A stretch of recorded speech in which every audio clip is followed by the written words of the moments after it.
अध्याय 3 दो चरों वाले रैखिक समीकरण। अब इनको हल करने की विधियां है। सबसे पहली जो विधि है वो आलेखी विधि।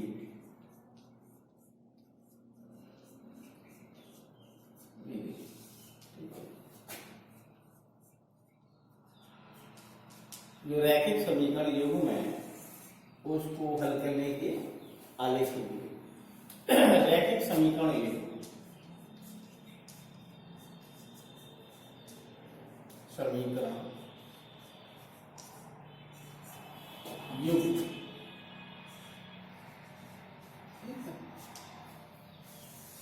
जैसे ये कोई रैखिक समीकरण a1x plus b1y plus c1 is equal to 0। ये कोई दूसरा समीकरण a2x plus b2y plus c2 बराबर 0। ये दोनों समीकरण मिलकर के क्या बनाते हैं? रैखिक समीकरण युग्म। इसको क्या बोलेंगे हम? रैखिक समीकरण युग्म यानी कि जोड़ा। दोनों समीकरण जब मिलकर के क्या बनाते हैं? रैखिक समीकरण युग्म। अब हम इनका ग्राफ पूछे तो हमें तीन तरह के ग्राफ मिलेंगे। मान लो एक तो मिलता है ये रेखा का ग्राफ ये है और दूसरी के ग्राफ ये समीकरण। तो मान लो ये वाला समीकरण पहला, उसका ग्राफ ये सरल रेखा है और ये दूसरी वाली जो समीकरण है उसका ग्राफ ये दूसरी वाली रेखा है। ये L1 है और ये L2। ये कहीं एक बिंदु पर कहीं प्रतिच्छेद करते हैं तो ये हो जाएगा आपका अद्वितीय हल।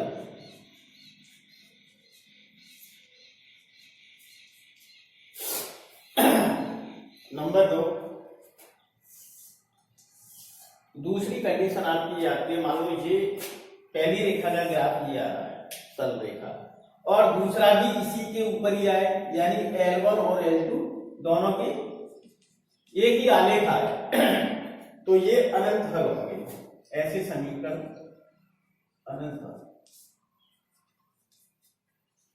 ऐसा जो रैखिक समीकरण होगा उसके अनंत हल होंगे। तीसरी कंडीशन आपकी ये आती है कि मान लो दोनों रेखाएं समांतर है, कहीं भी प्रतिच्छेद नहीं करती, कहीं भी नहीं काटती हैं, तो इसका कोई भी हल नहीं होगा। हल संभव नहीं है।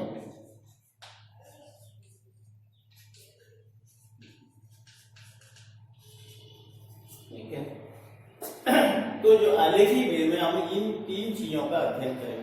एक तो तुम्हारा अद्वितीय हल, दूसरा अनंत हल, तीसरा कोई हल संभव नहीं है। अच्छा, रैखिक समीकरण जो निकाय होता है वो दो तरह के होते हैं। एक तो संगत रैखिक समीकरण युग्म कह लो या निकाय कह लो, ये दो तरीके के होते हैं। एक तो होते हैं तुम्हारे संगत और दूसरे होते हैं असंगत। संगत वे है जिनके हल संभव है, जैसे अद्वितीय हल और अनंत हल। असंगत वो है जिसका हल संभव नहीं है, जैसे कोई हल नहीं, तीसरी वाली कंडीशन है। तो रैखिक युग्म जो होते हैं वो दो तरीके के होते हैं। एक होते हैं संगत और दूसरा असंगत। इसको सुसंगत भी कहते हैं, इसे असंगत भी कहते हैं।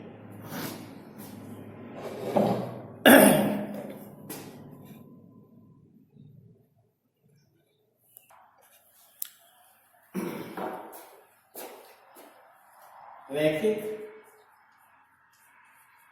समीकरण युग्म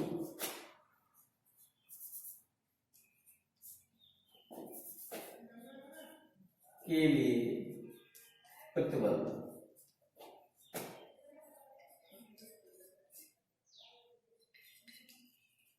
ठीक है, माना हमने ये दो रैखिक समीकरण दिए हैं। रैखिक समीकरण एक निम्न है।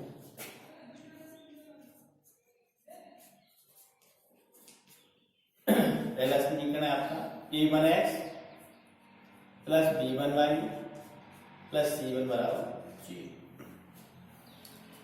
दूसरा है आपका a2x plus b2y plus c2 equal to 0। तो इसमें पहली कंडीशन आती है यदि a1 अपॉन a2 बराबर नहीं है b1 अपॉन b2 के, तो हमारा रैखिक समीकरण कैसा होगा? संगत होगा।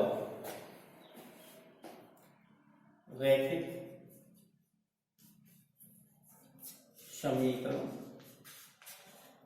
युग्म संगत होगा और हल कैसा होगा? अद्वितीय, अद्वितीय हल होगा।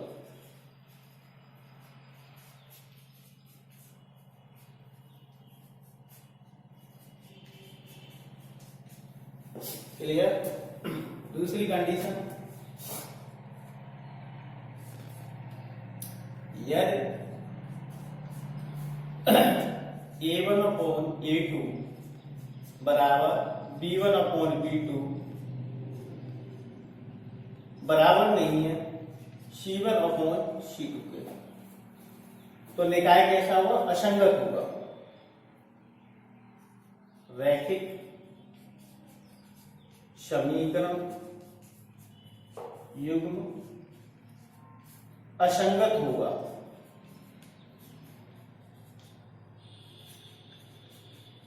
ठीक है, यानी कि कोई हल संभव नहीं है, कोई हल संभव नहीं है।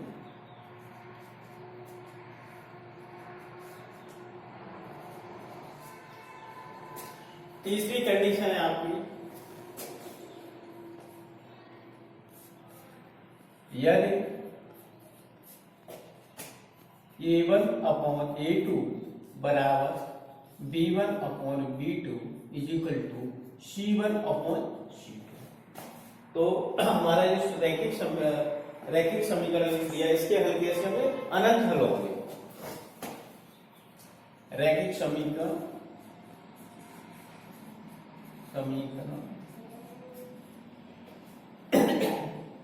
रैखिक समीकरण युग्म संगत होगा।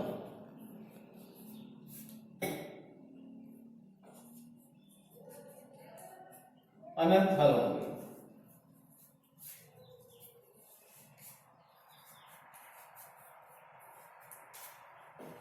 क्लियर?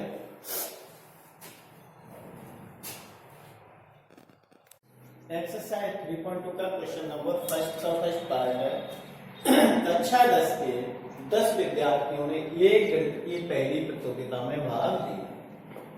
यदि लड़कों की संख्या से 4 अधिक हो तो प्रतियोगिता में भाग लेने वाले लड़के और लड़कियों की संख्या ज्ञात कीजिए। इस जो प्रश्न हमें दिया हुआ है, पहले इसके रैखिक समीकरण बनाने हैं, फिर उसको आलेखी या ग्राफी विधि से इसको हल करना है। सॉल्यूशन माना लड़कों की संख्या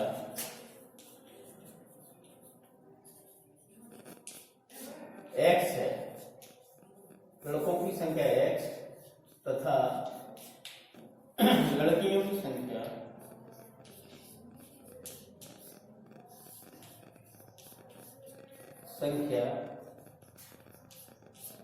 y है। तब प्रश्नानुसार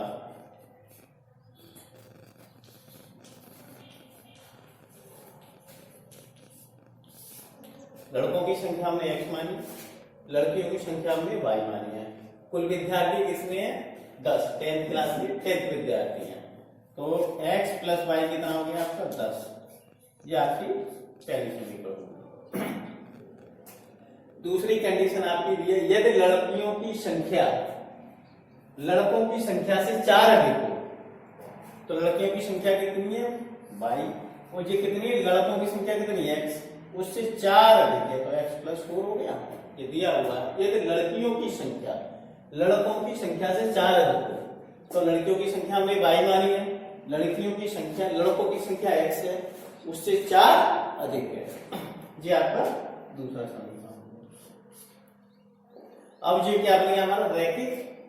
रैखिक समीकरण युग्म बन गया। अब इसको हम आलेखी विधि से हल करेंगे। तो ये टेबल बना लीजिए।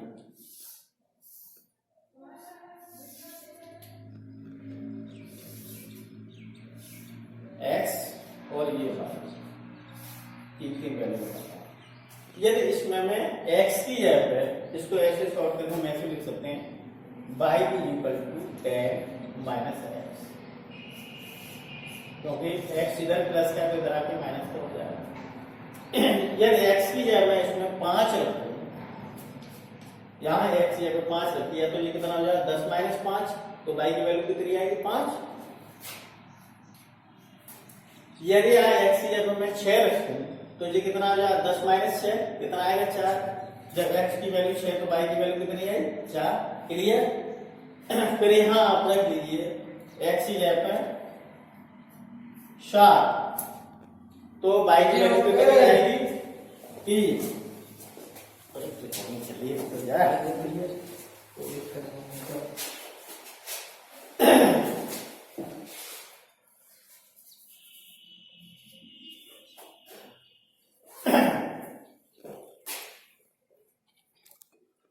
ठीक है। तो ये टेबल बन गई पहली वाली आप इस वाले समीकरण के लिए। अब दूसरे वाले के लिए टेबल बनाएंगे।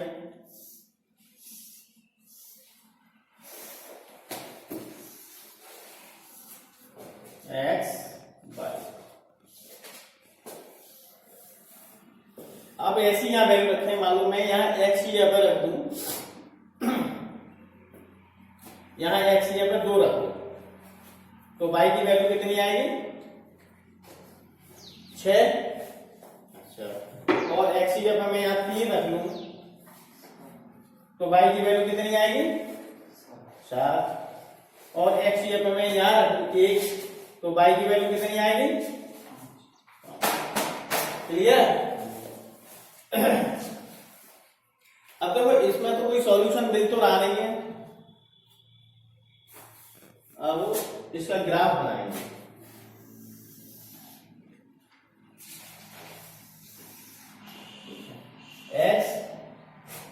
x y dash,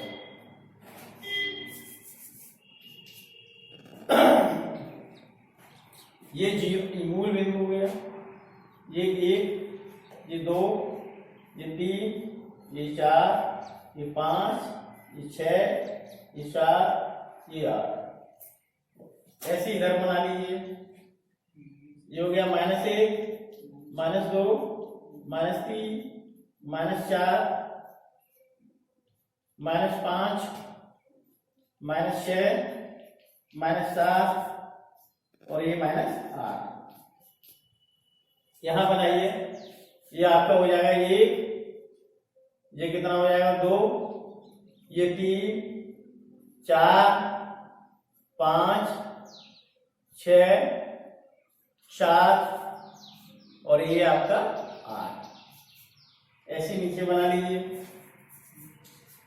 -1, -2, -3, -4, -5, -6, -7, -8। अब इन बिंदुओं को इस पे प्लॉट करेंगे।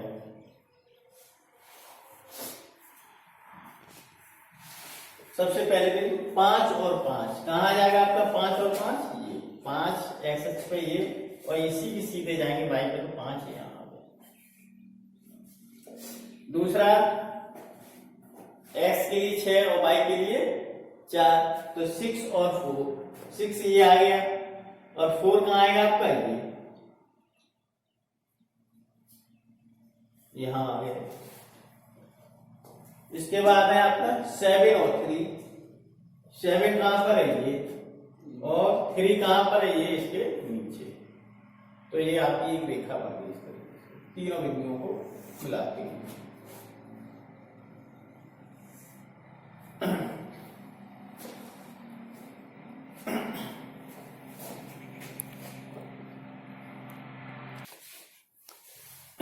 अब इसका ग्राफ 2 6, 2 कहाँ आएगा आपका ये, और बाई के भी 6 कहाँ आएगा ये, यानी कि ये बिंदु आ गया।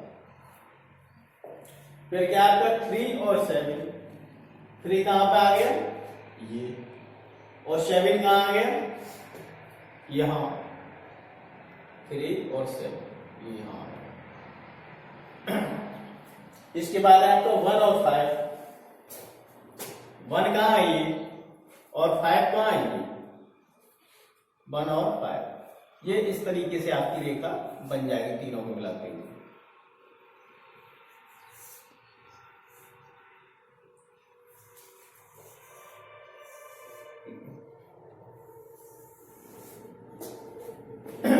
अब इसका हल निकालना है कि ये कहां पर काट रही है दोनों लाइन, यानी कि ये यहां काट रही है।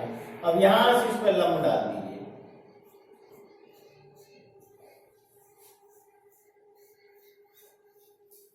ठीक है। तो ये कितना है बाई 7 और x कितना है 3, तो इसका हल कितना हो गया, x बराबर 3 और y बराबर 7। x की वैल्यू 3 और y की वैल्यू 7, यानी कि लड़कों की संख्या 3 है और लड़कियों की संख्या 7 है।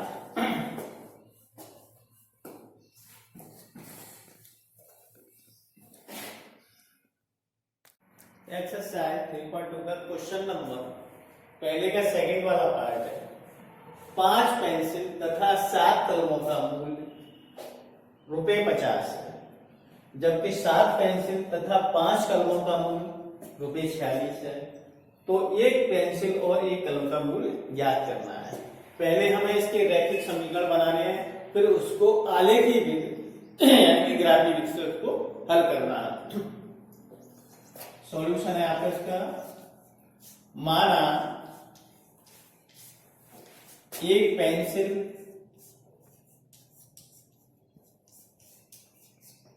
का मूल्य ₹X तथा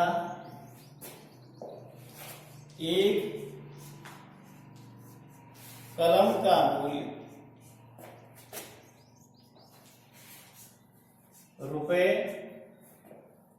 ₹22 है, तब प्रश्नानुसार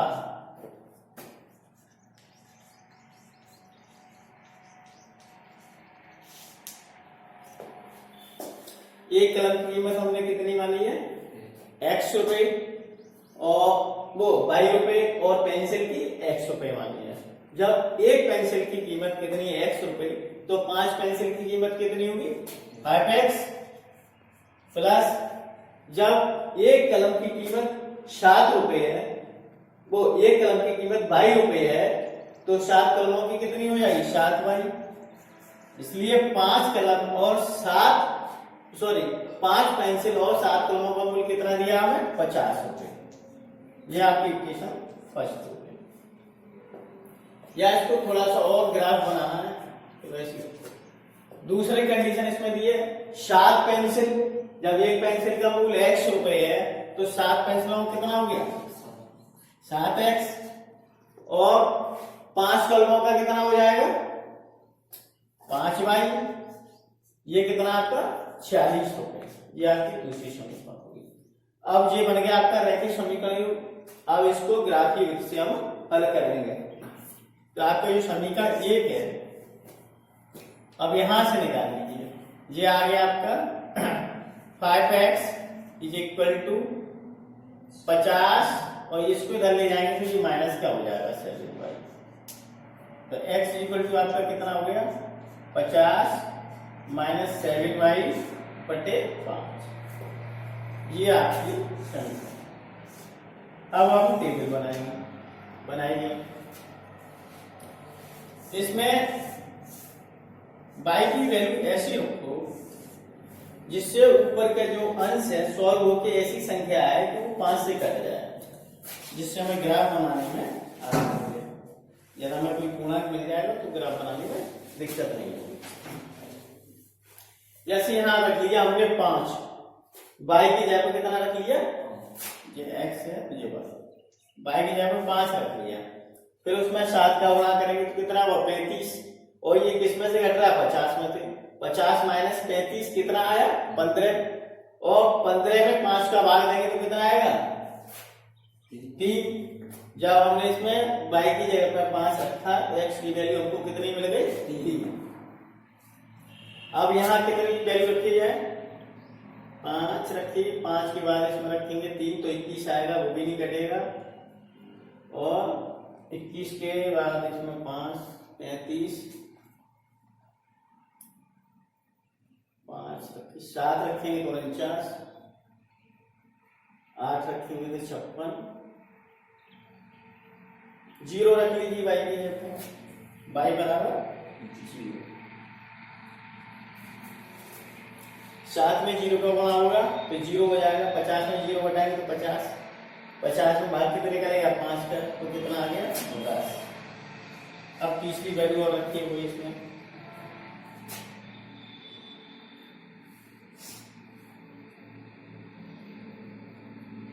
तीन, 4, 5।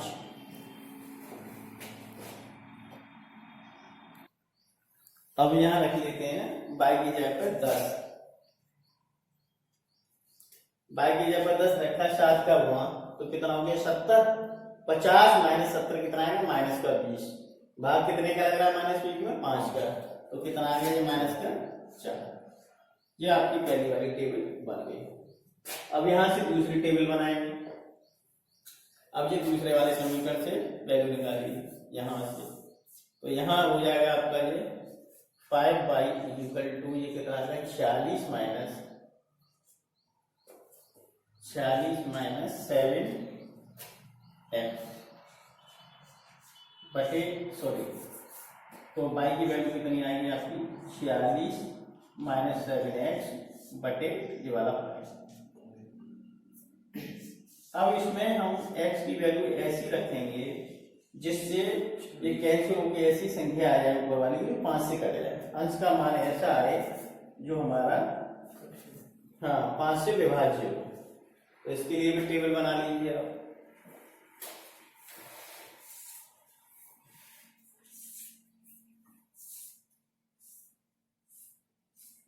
x और y, आज में कितनी वैल्यू रखी जाए? 7 की 3 रख लीजिए। x की जगह पे कितना रखे हम? 3। अब x की जगह हमने यहाँ 3 रख लिया। 3 का 7 में गुणा कितना है? 21। और इसको किस में से घटाएंगे? 40 में से। तो ऊपर कितना आएगा? 25। 25 में भाग कितने करेंगे? 5 का, तो कितना आया? 5। अच्छा, दूसरी वैल्यू रखिए 7। 8 रखेंगे, 8 रख दीजिए। x की जगह पे कितना रखेंगे? 8। 8 में 7 का गुणा करेंगे तो कितना हो गया? 56। 46 माइनस 56 करेंगे तो माइनस का 10। माइनस के इसमें 5 का भाग देंगे तो कितना है? माइनस के 2। अब तीसरी वैल्यू रखिए इसमें 14 रखेंगे, 4 रखेंगे तो आपका 28। 5 रखेंगे तो 35। 7 रखेंगे तो 49। और माइनस का 2 रख लीजिए तो कितना हो जाएगा? ये माइनस का 2। यहां हमने रख लिया x की जगह पे माइनस का 2। माइनस के 2 में 7 का भाग तो माइनस के 14 की माइनस माइनस प्लस। 46 और 14 कितने होंगे आपके? 60। 60 में कितने का भाग लग रहा है? 5 का, तो कितना आएगा? 12। अब ग्राफ बना लीजिए।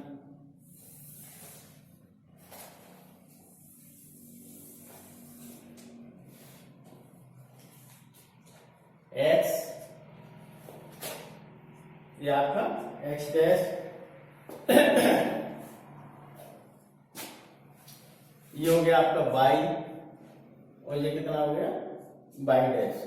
अब देखो कैसे बनाना है। यहाँ x की वैल्यू कितनी है? 10 तक है मैक्सिमम, और इसमें x की वैल्यू कितनी? 8 तक, तो यहाँ 10 तक लिख लीजिए। ये आपका मूल बिंदु है, जो होगी आपकी वैल्यू 1, 2, 3, 4, 5, 6, 7, फिर ये आपका 8, ये 9 और ये 10।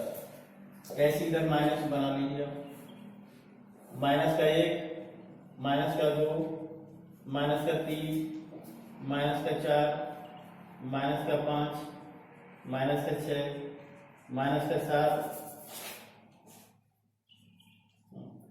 माइनस का 8, माइनस का 9, माइनस का 10 एक्स। अब ऐसे ये बाई में बना लीजिए। अब बाई की देखो वैल्यू देखो कहां तक है, यहाँ 10 तक है और यहाँ 12 तक है, तो इसको 12 तक बना लीजिए। 1 2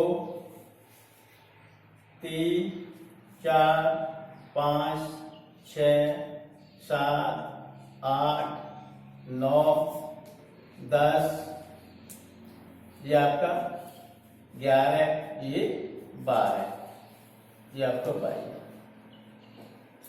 नीचे ही बना लीजिए, आपका हो जाएगा -1, -2, -3, -4, -5, -6, -7 और -8, फिर हो जाएगा ये -9 और ये -10।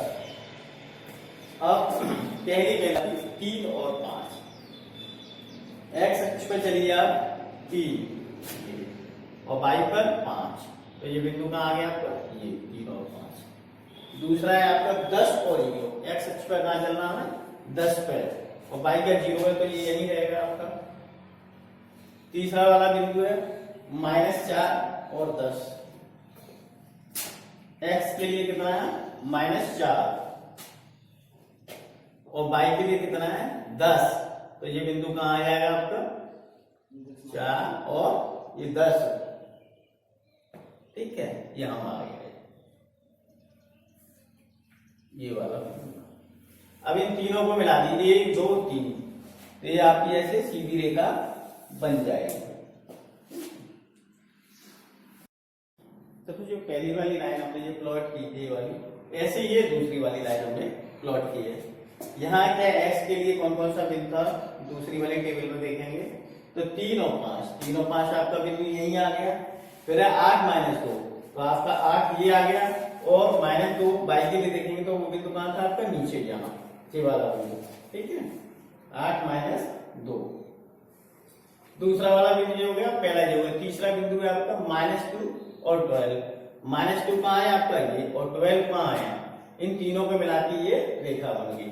जी दोनों रेखाएं एक दूसरे को कहाँ काटती हैं, 3 और 5 पे, यानी एक्स की वैल्यू कितनी हुई 3 और वाई की वैल्यू 5, यानी कि यहाँ से परपेंडिकुलर ये डालेंगे तो ये कहाँ आएगा 3 पे एक्स पे, और वाई एक्स पर कहाँ पे आएगा 5 पे। तो एक कलम का मूल्य कितना हो गया, एक पेंसिल का मूल्य 3 रुपए और कलम का मूल्य 5 रुपए।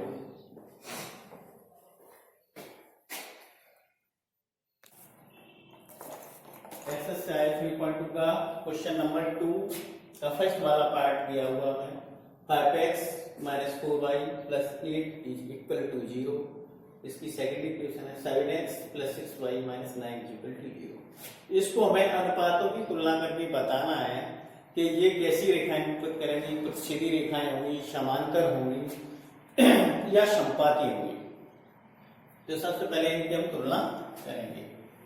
ये मान लो इक्वेशन आपकी फर्स्ट है और ये सेकंड है, तो ये हो जाएगा a1x + b1y + c1 = 0। ये आपकी थर्ड हो गई। ये हो गई आपकी फोर्थ, a2x b2y + c2 = 0। ये होगी आपकी फोर्थ। तो फर्स्ट वाले की तुलना आप किससे करेंगे, थर्ड से, और सेकंड वाले की तुलना किससे करेंगे, फोर्थ वाले से। तो देखो यहाँ x का गुणांक कितना, x के साथ a1 का गुणा हो रहा है, और यहाँ x के साथ 5 का, तो a1 कितना आ गया आपका 5, ठीक है, क्लियर हो रहा है। दूसरा यहाँ y के साथ b1 है और यहाँ y के साथ क्या है -4, चिन्ह सही लेना है, तो b1 कितना हो गया -4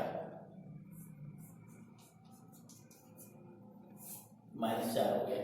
और यहाँ क्या है c1, ये कितना 8 प्लस क्या है +3, c1 = 8। अब दूसरी वाली समीकरण इसकी तुलना किससे होगी, 4 से, तो यहाँ x के साथ किसका गुणा हो रहा है a2 का, और यहाँ किसका है 7 का, तो a2 = 7, और यहाँ y में किसका गुणा है b2 का, और यहाँ y में किसके साथ हुआ है 6 का, तो p2 बराबर कितना हो जाएगा 6। अच्छा यहाँ क्या है c2, यहाँ कितना है -9, c2 इक्वल टू कितना है -9। अब हम निकालेंगे a1 अपॉन a2, ये कितना आया आपका 5/7, और b1 अपॉन b2 कितना आया आपका -4/6, ये माइनस है। और ये c1 अपॉन c2 कितना आया आपका 8/-9। अब हम देखेंगे -9, ये दोनों संख्याएं बराबर है नहीं, ये 5/7 और ये -4/6। इसको सॉल्व करके हम माइनस का 2/3 भी कर सकते हैं, 2 से कैंसिल हो जाएंगे। तो यहाँ हम क्या देख रहे हैं a1 और a2 बराबर नहीं है किसके b1 अपॉन b2 के, इन दो को देखेंगे स्टार्टिंग में। अब यही कंडीशन मिल जाती तो तीसरे वाले को देखने की जरूरत नहीं है। तो ये आपकी कौन सी कंडीशन हो गई, अद्वितीय, अद्वितीय। अतः रैखिक समीकरण युग्म कैसा होगा, संगत, और हल कैसा होगा अद्वितीय।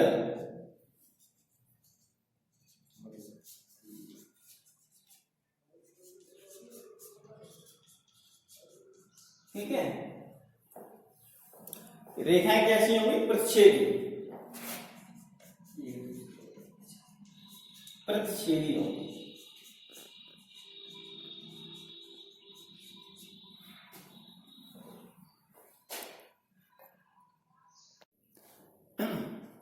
एक्सरसाइज 3.2 का क्वेश्चन नंबर 2 का सेकंड वाला पार्ट है। इसमें फर्स्ट इक्वेशन दी है 9x + 3y + 12 बराबर 0। दूसरी इक्वेशन दी 18x + 6y + 24 बराबर 0। ये आपकी इक्वेशन फर्स्ट है और ये इक्वेशन सेकंड है। अब इनकी तुलना किससे करें, फर्स्ट वाली करेंगे, a1x + b1y + c1 बराबर 0 थर्ड। ये आपकी a2x + b2y + c2 बराबर 0, ये आपकी 4। तो फर्स्ट की तुलना आप करेंगे किससे, थर्ड वाले से, और सेकंड की तुलना करेंगे फोर्थ वाली से। तो तुलना करने पर हमें क्या मिलेगा, यहां लिख दो समीकरण एक की तुलना समीकरण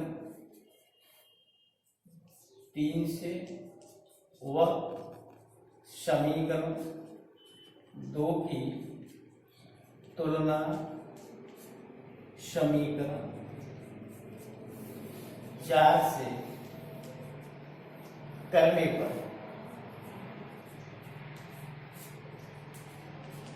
ठीक है, करो। तो यहाँ कितना आ जाएगा आपका, समीकरण एक ये है और 3 है, ये a1x है और ये 9x है। तो a1 आपका कितना आ जाएगा 9, और b1 यहाँ कितना है y का मान b1 है, और यहाँ y का कितना है, ये 3y है 3, तो b1 कितना हो जाएगा 3। c1 के ये c1 है और ये कितना है 12, तो c1 कितना हो गया आपका 12। अब दूसरी वाली समीकरण है, इसकी तुलना किससे होगी, चौथी वाली से। ये a2x है, ये 18x है, तो a2 बराबर कितना हो गया 18। ये b2y है और ये कितना है 6y, तो b2 कितना हो गया 6। और ये कितना है c2 और ये कितना है 24, तो c2 कितना हो गया 24। अब इनके अनुपात देखेंगे, a1 अपॉन a2 कितना हो गया आपका 9/18, और b1 अपॉन b2 कितना हो गया आपका 3/6, और c1 अपॉन c2 कितना हो गया 12/24। इसको 2 से कैंसिल करेंगे, a1 अपॉन a2 तो ये कितना है 1/2, b1 अपॉन b2 ये कितना हो जाएगा 1/2, ये कितना c1 अपॉन c2 ये कितना हो जाएगा 1/2।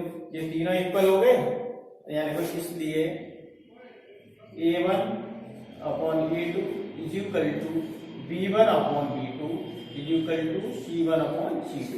तो ये कौन सी वाली कंडीशन हो गई, रेखाएं कैसी होंगी संपाती, अनंत रेखाएं कैसी होंगी संपाती, संपाती, यानी कि अनंत हल होंगे। इसमें केवल रेखाएं बतानी है कैसी है समझ। अब ये थर्ड वाला पार्ट है, इसमें पहली इक्वेशन दी है 6x - 3y + 10 = 0। ये इक्वेशन आपकी फर्स्ट है। दूसरी इक्वेशन है 2x - y + 9 = 0। ये आपकी दूसरी इक्वेशन है। ऐसे ही इनकी तुलना करेंगे, a1x + b1y + c1 = 0। ये आपकी थर्ड हो गई। फिर हो गई आपकी ये a2x + b2y + c2 = 0। ये होगी आपकी 4। तो समीकरण 1 की तुलना किससे करेंगे हम?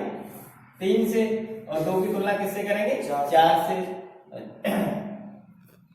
तो ये कितना है? a1x और ये कितना है? 6x।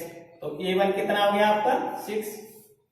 ये कितना है? b1y और ये कितना है? -3y। तो b1 कितना हो गया? -3, चिन्ह साइड करेंगे। c1 कितना है? यहाँ c1 है और ये कितना है? 10। तो c1 = 10। अब सेकंड वाली इक्वेशन है, इसकी तुलना आप किससे करेंगे? फोर्थ वाली से। तो यहाँ कितना है? a2x और ये कितना है? 2x। तो a2 बराबर कितना आ गया? 2। ये है b2y और ये केवल है -y। तो b2 कितना होगा? -1। इसके साथ -1 का मल्टीप्लाई हो रहा है, कुछ नहीं है, माइनस है तो -1 हो गया। c2 यहाँ क्या है? 9। तो c2 = 9। अब इनके रेशियो निकालेंगे। a1/a2 ये कितना होगा? 6/2। b1/b2 ये कितना हो गया आपका? -3/-1। और ये कितना हो गया? c1/c2 10/9। ये हल करेंगे तो कितना आ जाएगा? a1/a2 = 3/1। ये कितना आ जाएगा? b1/b2 ये कितना हो गया आपका? 3/1।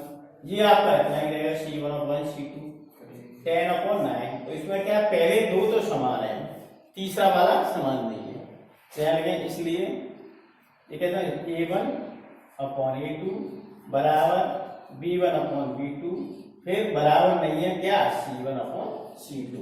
ये कौन सी वाली कंडीशन होगी? रेखाएं कैसी होंगी? समांतर होंगी। रेखाएं समांतर होंगी।